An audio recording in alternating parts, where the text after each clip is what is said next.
He's a businessman, investor, and is involved in over 400 companies. He takes on big companies, breaks the rules, and likes to go after world records. He's worth an estimated $4.9 billion. He's Richard Branson. And here are his top 10 rules for success.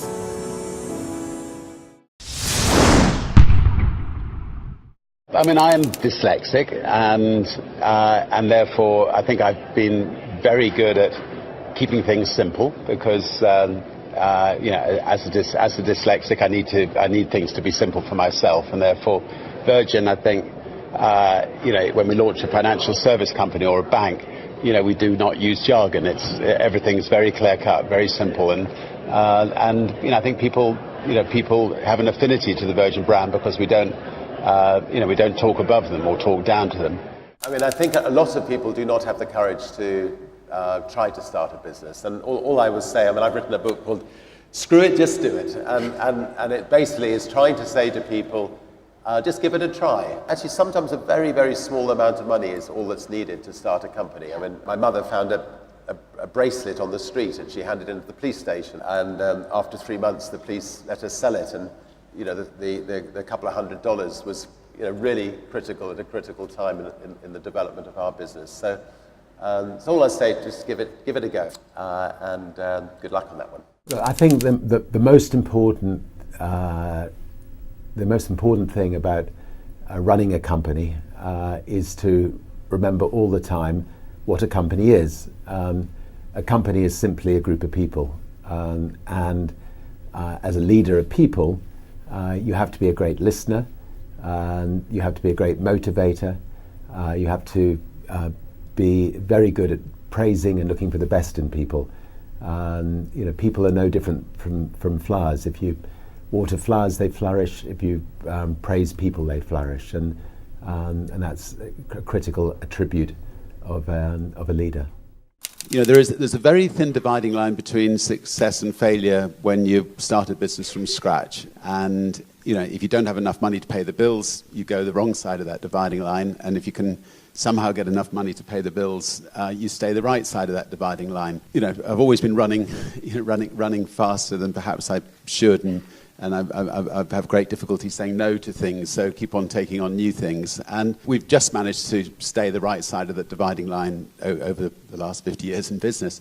But equally, in those early days, when you're starting a business without any financial backing, it's easy to slip the wrong side. And in fact, most entrepreneurs do slip the wrong side. And the important thing is then just to pick yourself up. And start again, and if it doesn't work at that time, keep going until you do succeed, and not to give up.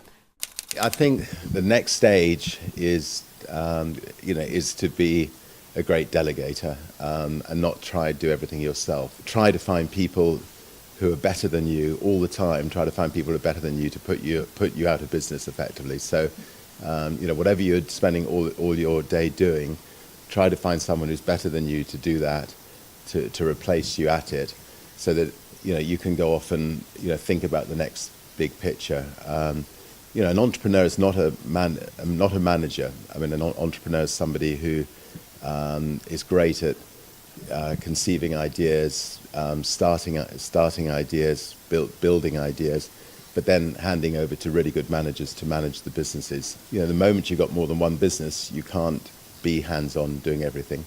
I don't actually think that the stereotype of a business person treading all over people to get to the top, generally speaking, works. I think if you treat people well, people will come back and come back for more. And it's a very small world. I actually think that the best way of becoming a successful business leader is dealing with people fairly and well, and like to think that's how we run Virgin. I love learning. I've never actually thought I was starting a company as such. I just saw situations as I travelled in life where I felt I could improve on the way things were being done by other people. So one of my favourite phrases is "screw it, let's do it," and I've used that phrase a lot of times, and we just love going in and trying to shake up industries and doing it better than it's been done before. Yeah, when we launched Virgin Atlantic 30 years ago, the New York Times did a review, and they did some market research, and they said, first of all, with a name like Virgin, it's not going to go the whole way, but secondly, that they did market research which said only 7% of people would fly on an airline called Virgin, and we put our hands up and said 7% would be just fine. So so we carried on with it. But there were a lot of skeptics out there, and there always will be lots of skeptics when you want to start something new. Everybody will tell you why it's a bad idea, why you shouldn't do it, why you'll lose everything you've got, and in the end you just got to get out and try to prove them wrong. But good luck.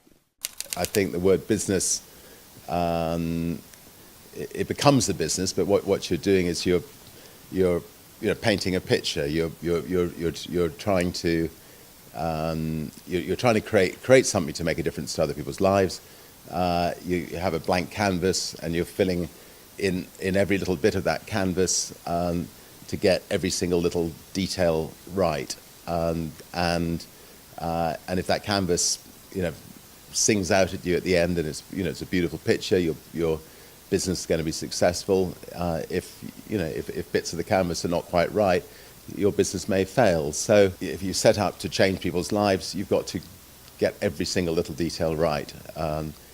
You've got to make sure that the people that you're working with 100% believe in what you're trying to do, and you've got to make sure that what you're trying to do is worthwhile spending your time on.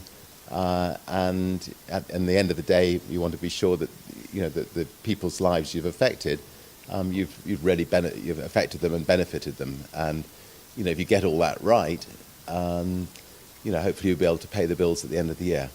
I would say the overarching and key thing that really binds the group together is the idea of not just playing the game, but changing it for good. I think Richard embodies the principles better than anyone I've ever worked with and anybody that I know, because he's very focused on business, on starting new businesses, on making sure that he's got the right people in the businesses, but also on doing things differently and really changing the game. And I think that it's the combination of those that sets him apart as the great entrepreneur of his generation.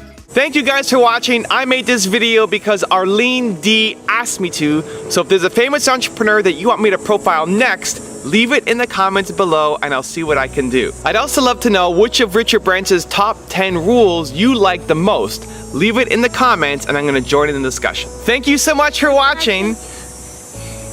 Continue to believe. And we'll see you soon.